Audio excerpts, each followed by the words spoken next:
उन दिनों में ऐसा हुआ कि कैसर ऑगस्टस की तरफ से ये हुक्म जारी हुआ कि सारी दुनिया के लोगों के नाम लिखे जाएं। ये पहली इस नवीसी सूरिया के हाकिम कॉर्नीस के अहद में हुई और सब लोग नाम लिखवाने के लिए अपने अपने शहर को गए। बस यूसुफ भी गलील के शहर नासरत से दाऊद के शहर बैतलहम को गया जो यहूदिया में है, इसलिए कि वो दाऊद के घराने और औलाद से था, ताकि अपनी मंगेतर मरियम के साथ जो हामला थी नाम लिखवाए। जब वो वहाँ थे तो ऐसा हुआ कि उसके वज़े हमल का वक़्त आ पहुँचा और उसका पहलोटा बेटा पैदा हुआ और उसने उसको कपड़े में लपेटकर चरनी में रखा, क्योंकि उनके वास्ते सराय में जगह ना थी। उसी इलाका में चरवाहे थे जो रात को मैदान में रहकर अपने गला की निगाहबानी कर रहे थे, और खुदावंद का फरिश्ता उनके पास आ खड़ा हुआ और खुदावंद का जलाल उनके चौगिर्द चमका और वो निहायत डर गए। मगर फरिश्ता ने उनसे कहा, डरो मत, क्योंकि देखो मैं तुम्हें बड़ी खुशी की बशारत देता हूँ जो सारी उम्मत के वास्ते होगी कि आज दाऊद के शहर में तुम्हारे लिए एक मुनज्जी पैदा हुआ है, यानी मसीह खुदावंद। और इसका तुम्हारे लिए ये निशान है कि तुम एक बच्चा को कपड़े में लिपटा और चरनी में पड़ा पाओगे। और यकायक उस फरिश्ता के साथ आसमानी लश्कर की एक गिरोह खुदा की हमद करती और ये कहती जाहिर हुई कि आलम बाला पर खुदा की तमजीद हो और ज़मीन पर उन आदमियों में जिनसे वो राज़ी है सुलह। और जब फरिश्ते उनके पास से आसमान पर चले गए तो ऐसा हुआ कि चरवाहों ने आपस में कहा, आओ बैतलहम तक चलें और ये बात जो हुई है और जिसकी खुदावंद ने हमको खबर दी है देखें। बस उन्होंने जल्दी से जाकर मरियम और यूसुफ को देखा और उस बच्चा को चरनी में पड़ा पाया, और उन्हें देखकर वो बात जो उस लड़के के हक में उनसे कही गई थी मशहूर की। और सब सुनने वालों ने इन बातों पर जो चरवाहों ने उनसे कही थी ताज्जुब किया। मगर मरियम इन सब बातों को अपने दिल में रखकर गौर करती रही, और चरवाहे जैसा उनसे कहा गया था वैसा ही सब कुछ सुनकर और देखकर खुदा की तमजीद और हमद करते हुए लौट गए। जब 8 दिन पूरे हुए और उसके खतने का वक़्त आया तो उसका नाम यस्सु रखा गया, जो फरिश्ता ने उसके रहम में पड़ने से पहले रखा था। फिर जब मूसा की शरीयत के मुआफिक उनके पाक होने के दिन पूरे हो गए तो वो उसको यरूशलेम में लाए ताकि खुदावंद के आगे हाजिर करें, जैसा कि खुदावंद की शरीयत में लिखा है कि हर एक पहलौठा खुदावंद के लिए मुकद्दस ठहरेगा। और खुदावंद की शरीयत के इस कौल के मुआफिक कुर्बानी करें कि कुमरियों का एक जोड़ा या कबूतर के 2 बच्चे लाओ।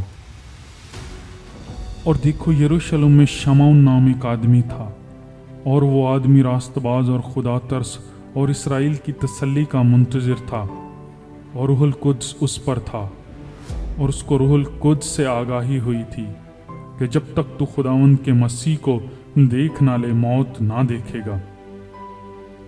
वो रूह की हदायत से हैकल में आया, और जिस वक़्त माँ बाप उस लड़के यीशु को अंदर लाए ताकि उसके लिए शरीयत के दस्तूर पर अमल करें, तो उसने उसे अपनी गोद में ले लिया और खुदा की हमद करते हुए कहा, ए मालिक, अब तू अपने खादम को अपने कौल के मुआफिक सलामती से रुखसत करता है, क्योंकि मेरी आँखों ने तेरी निजात देख ली है जो तूने सब उम्मतों के रूबरू तैयार की है, ताकि गैर कौमों को रोशनी देने वाला नूर और तेरी उम्मत इसराइल का जलाल बने।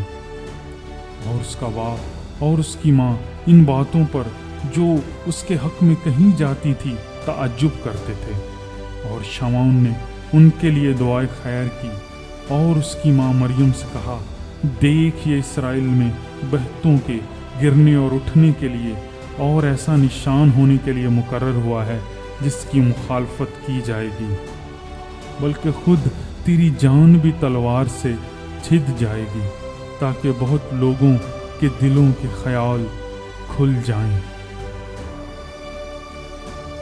اور عاشر کے قبیلہ میں سے حنا نام فنوئیل کی بیٹی ایک نبیہ تھی۔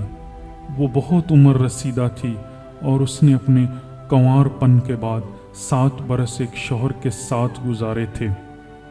وہ 84 برس سے بیوہ تھی اور ہیکل سے جدا نہ ہوتی تھی، بلکہ رات دن روزوں اور دعاؤں کے ساتھ عبادت کیا کرتی تھی۔ اور وہ اسی گھڑی وہاں آ کر خدا کا شکر کرنے لگی اور ان سب سے جو یروشلم کے چھٹکارے کے منتظر تھے اس کی بابت باتیں کرنے لگی۔ اور جب وہ خداوند کی شریعت کے مطابق سب کچھ کر چکے تو گلیل میں اپنے شہر ناصرت کو پھر گئے، اور وہ لڑکا بڑھتا اور قوت پاتا گیا اور حکمت سے معمور ہوتا گیا، اور خدا کا فضل اس پر تھا۔ اس کے ماں باپ ہر برس عید فصح پر یروشلم کو جایا کرتے تھے، اور جب وہ 12 برس کا ہوا تو وہ عید کے دستور کے موافق یروشلم کو گئے۔ جب وہ ان دنوں کو پورا کر کے لوٹے تو وہ لڑکا یسوع یروشلم میں رہ گیا، اور اس کے ماں باپ کو خبر نہ ہوئی، مگر یہ سمجھ کر کہ وہ قافلہ میں ہے ایک منزل آگے نکل گئے اور اسے اپنے رشتہ داروں اور جان پہچانوں میں ڈھونڈنے لگے۔ جب نہ ملا تو اسے ڈھونڈتے ڈھونڈتے یروشلم تک واپس گئے۔ اور 3 روز کے بعد ایسا ہوا کہ انہوں نے اسے ہیکل میں استادوں کے بیچ میں بیٹھے ان کی سنتے اور ان سے سوال کرتے ہوئے پایا، اور جتنے اس کی سن رہے تھے اس کی سمجھ اور اس کے جوابوں سے دنگ تھے۔ وہ اسے دیکھ کر حیران ہوئے، اور اس کی ماں نے اس سے کہا، بیٹا تو نے کیوں ہم سے ایسا کیا؟ دیکھ تیرا باپ اور میں کڑتے ہوئے تجھے ڈھونڈتے تھے۔ اس نے ان سے کہا، تم مجھے کیوں ڈھونڈتے تھے؟ کیا تم کو معلوم نہ تھا کہ مجھے اپنے باپ کے ہاں ہونا ضرور تھا؟ مگر جو بات اس نے ان سے کہی اسے وہ نہ سمجھے، اور وہ ان کے ساتھ روانہ ہو کر ناصرت میں آیا اور ان کے تابع رہا۔ اور اس کی ماں نے یہ سب باتیں اپنے دل میں رکھیں، اور یسوع حکمت اور قد و قامت میں اور خدا کی اور انسان کی مقبولیت میں ترقی کرتا گیا۔